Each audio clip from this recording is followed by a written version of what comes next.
Brandy harus menghadapi tidak hanya kesedihan kehilangan ibunya, tetapi juga serangan-serangan penuh kebencian dari pamannya, yang berusaha merendahkan Brandy dan mencemarkan ibunya. Saat saya duduk di ruang tunggu rumah sakit, paman saya tiba-tiba muncul dan mulai menyerang saya, serta melemparkan cemoohan terhadap Islam. Rasanya sangat menyakitkan, tutur Brandy, mengingat kembali momen tersebut.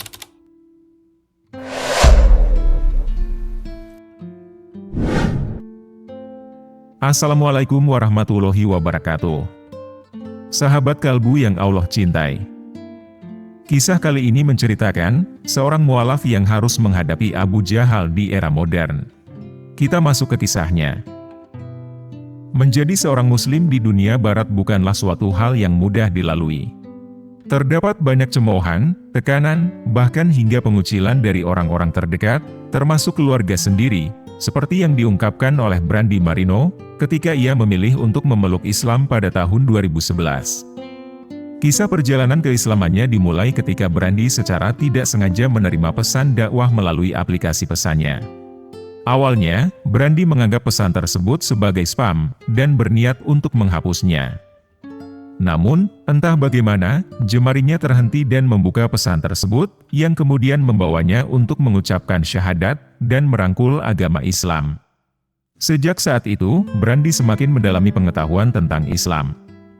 Brandy Marino sebenarnya memiliki niat untuk menyembunyikan agamanya yang baru, sampai saat dia merasa benar-benar siap untuk mengungkapkannya kepada keluarganya. Namun, rencananya itu berubah ketika Tuhan memainkan perannya. Saya mencoba sebaik mungkin untuk menyembunyikan setiap unggahan di Facebook yang terkait dengan keyakinan baru saya dari keluarga.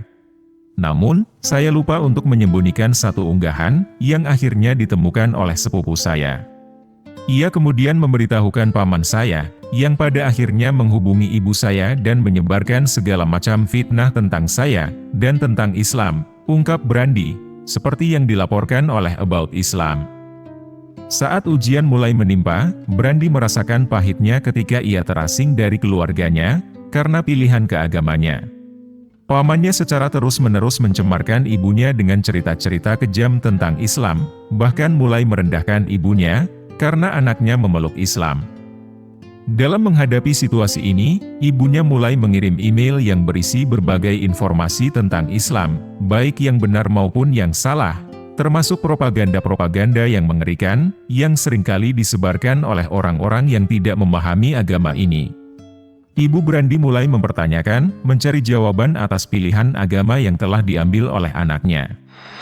Kemudian, ibu meminta saya menjelaskan mengapa saya memilih agama seperti ini, ujar Brandy.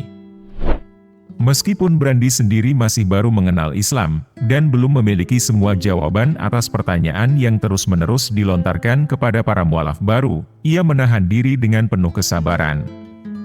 Dia merespon setiap email dari ibunya dengan penuh kasih sayang, sambil tetap menegaskan kebenaran di balik segala propaganda negatif, yang seringkali dipakai untuk menyerang agama Islam. Saya menyadari bahwa ini adalah cara ibu saya untuk menyampaikan bahwa dia menerima keputusan saya menjadi seorang muslim, ungkap Brandy dengan tulus. Namun, tak lama setelah pertemuan tersebut, ibu Brandy meninggal dunia. Kepergian ibu Brandy menjadi pukulan yang sangat berat baginya, terutama setelah momen mereka bersama di meja makan. Brandy harus menghadapi tidak hanya kesedihan kehilangan ibunya, tetapi juga serangan-serangan penuh kebencian dari pamannya, yang berusaha merendahkan Brandy dan mencemarkan ibunya. Saat saya duduk di ruang tunggu rumah sakit, paman saya tiba-tiba muncul dan mulai menyerang saya, serta melemparkan cemoohan terhadap Islam.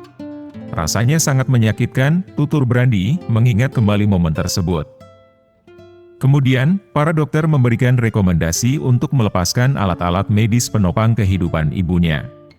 Hal ini menjadi momen yang semakin menyulitkan, terutama ketika pamannya menggunakan situasi tersebut untuk melancarkan serangan yang lebih kejam, saat dia berdiri di samping ibu yang sedang sekarat.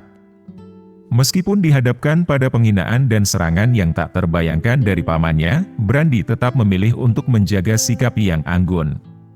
Alih-alih membalas serangan tersebut, dia memilih untuk menarik diri dari situasi tersebut, mencoba untuk tetap tenang di tengah badai emosi yang melanda. Pamannya kemudian membawa pernyataan yang mengaitkan perilaku buruk Brandi dengan agama barunya, Islam, kepada ayah tirinya. Namun, dalam kejadian tersebut, ayah tirinya justru memilih untuk memberikan dukungan kepada Brandi, melindunginya dari tuduhan yang tak beralasan. Meskipun dihadapkan pada segala rintangan dan cobaan, Brandi tetap menunjukkan ketenangan dan keberadaannya sebagai penopang bagi keluarganya dalam momen-momen tragedi.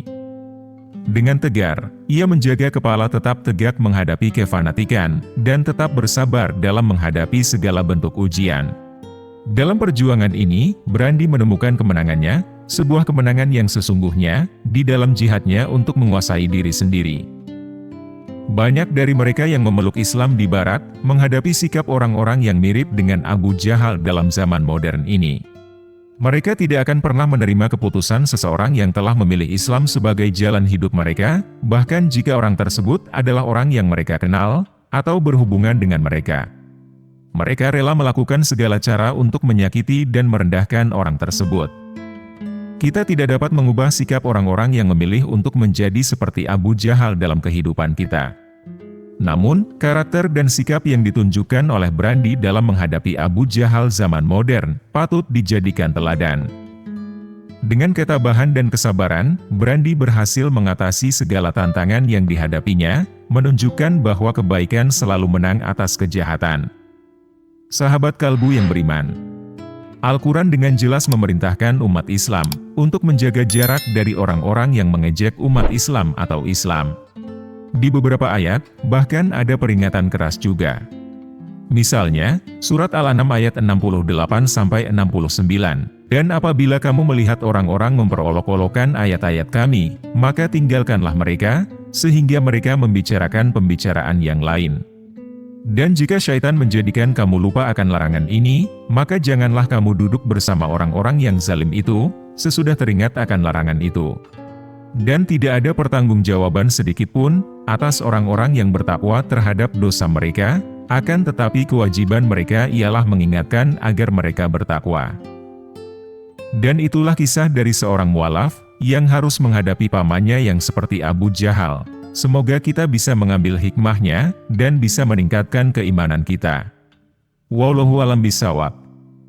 Terima kasih sudah menonton video ini sampai akhir. Jangan lupa like, komen, dan subscribe channel Ruang Kalbu. Wassalamualaikum warahmatullahi wabarakatuh.